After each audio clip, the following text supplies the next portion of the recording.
Pulso! November ka ako bago mag-December.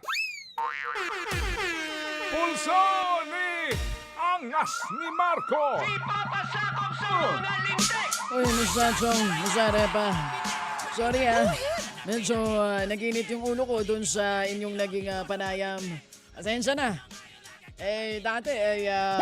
Dati okay naman sa akin yan si Senping, sa totoo lang. Dahil nga hindi yan tumatanggap ng pork barrel, hindi ba?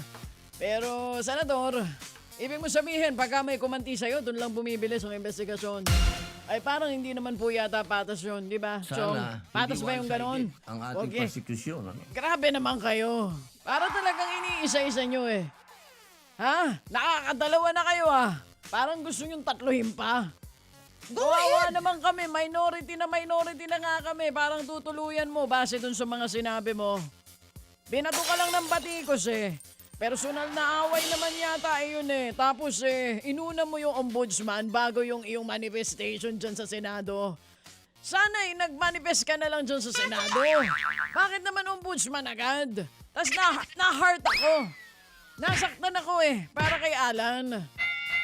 Sa aming FB President, ibig mo sabihin, wala ka nang isusunod? Ayun ang dinig ko sa kanya kanina Anong sabi niya, Repa, nung tinanong kung may susunod pang lugar? Ayan, tumulo-tuloy yung laway ko. Ang sabi niya, for Alan, wala. For the public, meron. Naguluhan ako doon. Sana, nagsuntukan na lang kayo sa labas ng Senado kaysa Hoy! ganito Hindi kasi Repa Iwan mo na yung topic na yan. Sige, puntahan ko na to. Kikwelyuhan Saan kita. ka pumupunta Hindi kasi yung Siyempre, love ko yun si Alan. Ha? Nasasaktan ako tuwing nakikita ko siya sa Facebook nakikita mo yung kaba. Hindi ba? Nakakaawa na nga pagkatapos ganyan pa ang inyong gagawin. Ang daming nagawa niyan para sa bayan. At totoo naman, napakaunlad ng Tagiga. Huwag kayo pupunta doon para mag-mall tsaka mag-running-running Kung ganyan kayo kay Alan. Kayong mga kakamping kayo dyan, pati kayong mga loyalista kayo dyan. Ang hilig-hilig nyo mamasal dyan sa BJC. Tama na yan. Kung di dahil sa mga Cayetano, hindi yan lalaki at gaganda ng ganyan.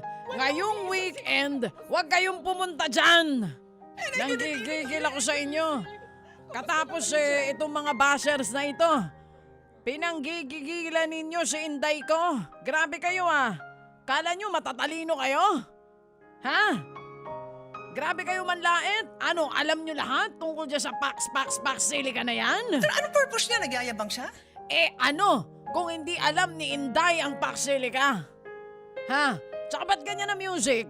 Hindi ako nagdadrama dito, ako'y nagagalit. Iparinig mo nga, big boy, kung ano yung sinabi ni Inday. Itong mga to grabe kayo makalait. Ano ba sabi ni Inday nung tinanong siya sa Pax Silica? About sa Pax Silica na balak kong itayo sa Pilipinas.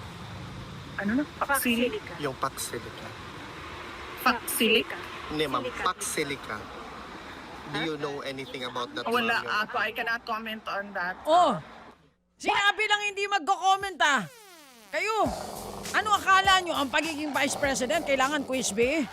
Malay niya dyan. Kahit ako kung ako matanong, di ko nga alam naririnig ko yung Pax Silica na yan, pero hindi ko naman siya masyado naiintindihan. Malay ba ni BP dyan sa Pax na yan? Busy yung tao. Umiikot sa buong mundo. Marami ang iniisip. Iniisip niya yung pagkakakulong ng kanyang tatay, tapos may impeachment, hindi ba? Bakit nyo tinatanong nang walang reviewer sa Inday ko? Dapat kasi, alam mo, kayo mga bias kayo Kayong lahat, mga bayarang media. Bago kayo nagtatanong, lalo na kay BP Sara, i-briefing ninyo. Hindi ba may ganoon kayo? Nagkakaroon muna ng briefing. Bigyan nyo na ng cue card. Bigyan nyo na ng kodigo. Pag nagtanong kayo kay BP, bigyan nyo na ng sagot. Ganon. Na-caught off guard si Inday, siya pang may kasalanan porket hindi niya alam ang Pax Silica. Sige, kayo, tanungin ko kayo. Pax Silica, alam nyo ba? Sige, alam ni BBM ang Pax Silica. Malalaman din yan ni Sara pag presidente na siya. BP pa lang sa ngayon. Tama nang si BBM lang may alam yan. Aalamin niya rin yan bukas pag hindi na siya busy. Siguro nung natanong siya, inalam na niya. Ginugel niya pagkatapos. Tsaka bakit? Dapat ba pagka public official ka, pag president ka, alam mo lahat?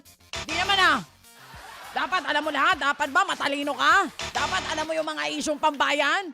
Hindi naman Oh, basta sinasabi lang niya na mahal niya kami.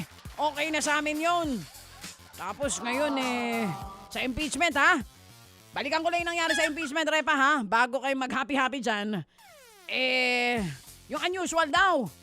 Yung yung bank transaction. Unusual lang naman ang nasabi. Wala namang hatol, hindi ba? Tapos ngayon sa social media parang hinahatulan nyo na parang pag unusual ay automatic guilty na. Ay walang due process pagkaganyan No joke. Walang presumption of innocence, hinahatulan nyo agad sa social media. No joke. Ang may karapatan lang na humatol ay kaming mga didis. Wala kayong karapatan. Tapos ngayon, papayagan pa nito ni Pangulong Marcos na makikita yung tax records ni BP tsaka nung asawa. Sige, tignan nyo. Silipin nyo. Busisiin nyo. Saksak nyo sa baga nyo. Wala kaming problema dyan. Tandaan nyo. Tandaan nyo, kahit ano ilabas nyo. Kahit ano makita ko dyan. Didis pa rin kami. Tandaan nyo yan. Wala kaming pake. Itong ginagawa nyo sa BP namin, tawag dyan, political persecution. Kinakawawa nyo. Hindi kayo makalaban ng patas dahil di nyo siya kayang talunin sa 2028 elections. Interpol! Bullshit! Paano pa magiging Vice President si F.B. Alan kung ginaganyan ni Ping? Baka di na yung makatakbo sa 2028. Talaga. Ang nangyayari ngayon, Repa, kagaya ng mga usapan naming mga didis, selective justice. Kita mo? Di-imbestigahan mo. Tingin mo may mali. Oh. Di-imbestigahan mo. Flood control sa Taguig lang. Na mukha. Ano na nangyari doon sa ibang lugar? Di ba nagbabaha? Wala bang flood control sa iba? Ang sa gitna ng ito, may dalawang nag-aaway kung sino ang tunay na impacta. O sige na. Aalis na ako. Kasi talagang pasensya ka na nagalit talaga ako. Doon sa napakinggan ko sa interview. Tita, tama. Mawawalan kami ng panonoorin sa FB Live. Hindi ako Pagkakatuloy yan. ganun. Kilala niyo ako. Hindi tayo sensitive. Ano ba yung binibilang Sanay mo? tayo Pagkadating ng November, pagkatapos ng December. O huwag niyo kalimutan ang regalo ko sa December. O sige, ano pa? Basta kami. Solid didis kami.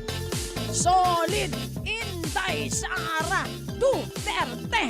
Peace out. Mga kapatid, patuloy po kayong tumutok sa 105.9 True FM para sa totoong balita, impormasyon, music, and entertainment. Mag-subscribe sa aming YouTube channel at podcast at sundan nyo kami sa Facebook, Instagram, X at TikTok sa True Network PH. Bisitahin din po ang aming official website, truefm.ph. At panoorin din kami sa True TV Signal, Channel 19. Kami po ang 105.9 True FM. Laging true sa'yo, kapatid.